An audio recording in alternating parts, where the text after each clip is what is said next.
Bonjour à tous et bienvenue dans cette nouvelle vidéo jusqu'au goût du monde.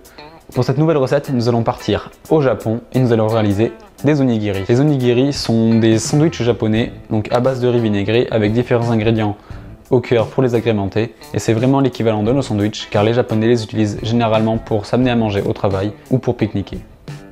Pour cette recette d'onigiri, vous aurez donc besoin de 400 g de riz à sushi que nous allons assaisonner avec du vinaigre de riz, du sel et du sucre. Pour agrémenter ces onigiri, nous allons utiliser du thon, une demi-moite de thon, cela suffira, que nous allons assaisonner avec de la sauce soja, ainsi qu'un petit peu de gingembre frais. Pour notre deuxième onigiri, nous allons utiliser des petites crevettes, donc aussi une demi-boîte, que nous allons assaisonner cette fois-ci avec du wasabi. Et pour notre troisième onigiri, nous allons utiliser 2 œufs que nous allons assaisonner avec de la pâte de piment rouge, que nous allons travailler sous forme d'œuf brouillé, que nous allons faire cuire à la poêle avec un petit peu d'huile de sésame, et nous allons aussi rajouter quelques graines de sésame pour accompagner ces onigiri. Et pour bien tenir ces onigiri, nous allons utiliser de l'algue nori sous forme de bandelettes. Pour commencer la préparation de nos onigiri, il va falloir faire cuire le riz, et la première étape va être de rincer le riz sous un filet d'eau froide à plusieurs reprises jusqu'à ce que l'eau qui en découle soit quasiment translucide.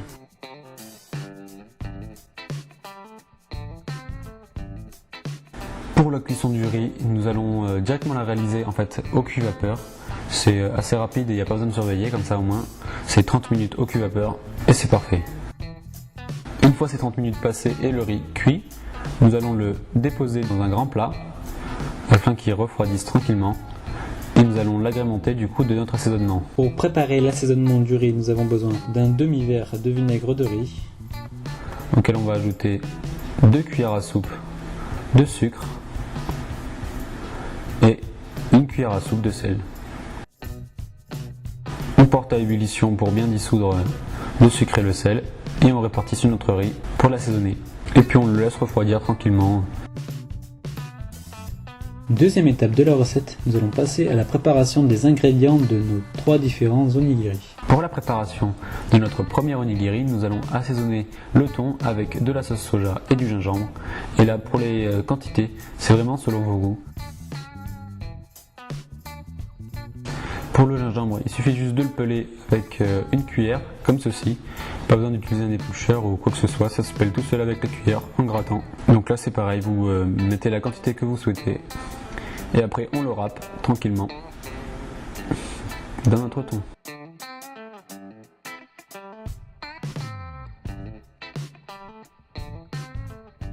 Maintenant nous allons passer à la préparation de notre deuxième onigiri, donc aux crevettes, auxquelles nous allons ajouter du wasabi. Donc là c'est pareil, le wasabi donc c'est un petit peu fort, donc c'est selon vos goûts. Moi j'en ai mis pas mal, j'en ai rajouté aussi hors caméra car j'aime beaucoup ça, le wasabi. Donc voilà, on ajoute notre wasabi et on mélange bien pour répartir sur toutes les crevettes. Et pour notre troisième onigiri, nous allons juste battre ces œufs avec de la purée de piment rouge, et là c'est pareil, c'est vraiment selon vos goûts car forcément la purée de piment rouge est assez forte, donc vous dosez comme vous le voulez. En cuisson, nous avons juste à réaliser donc des œufs brouillés. Donc on fait chauffer une poêle avec de l'huile de sésame et nous faisons cuire nos œufs à la pâte de piment rouge pendant quelques minutes. Et après, on réserve dans une assiette. Le riz vinaigré a refroidi. Tous nos ingrédients d'accompagnement sont prêts et assaisonnés. Nous allons pouvoir passer à la dernière étape, la confection de nos onigiri. Pour cela, vous allez vous munir juste d'un bol d'eau froide qui vont vous permettre en fait d'humidifier vos mains pour éviter que le riz ne vous colle aux doigts lors de la confection de ces onigiri. Donc c'est tout simple, vous prenez du riz, vous commencez à le façonner dans votre main de manière assez compacte. Vous prenez l'équivalent d'une petite balle de ping-pong que vous écrasez dans votre main. On va juste créer un petit creux au milieu pour mettre la préparation. Donc on commence par le premier au thon soja gingembre. et l'on recouvre d'une deuxième couche de riz. Pareil, l'équivalent d'une balle de ping-pong. Et là, on peut façonner notre onigiri.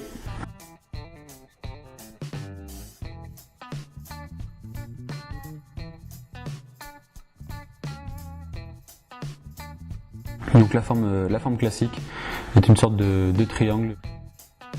Et pour pouvoir tenir nos onigiri sans avoir du riz qui nous colle au doigt, nous allons juste déposer une petite bandelette d'algues de nori que nous allons humidifier avec un petit peu d'eau pour qu'elle adhère bien au riz.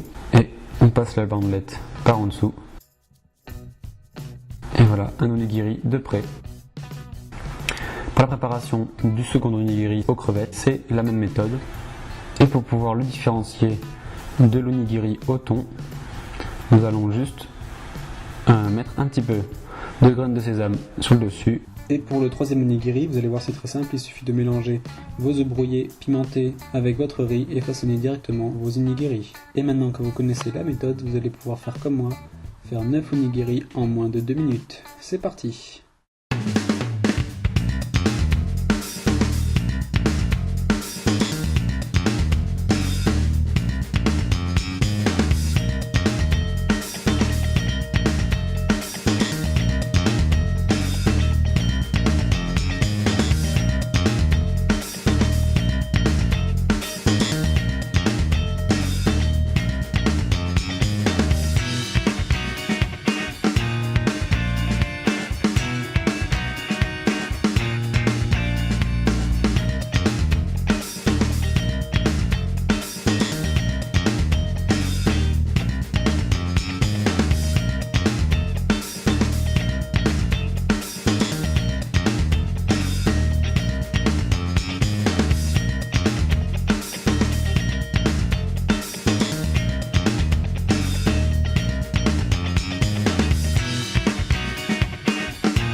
Et voilà, cette nouvelle recette est terminée. J'espère que j'ai réussi à vous faire voyager jusqu'au Japon avec cette recette d'onigiri.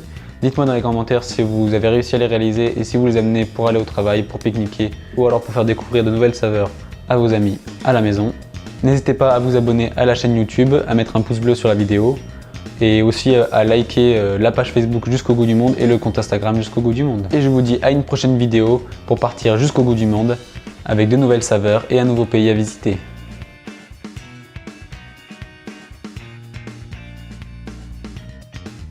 Dites-moi dans les commentaires si vous avez préféré les onigiri crevettes wasabi et graines de sésame, ou alors les onigiri thon, soja, gingembre, ou alors les onigiri omelette pimentée. Dites-moi dans les commentaires si vous avez réalisé des onigiri avec des ingrédients différents, ce sera toujours intéressant de connaître les goûts et les couleurs de chacun pour de prochaines vidéos.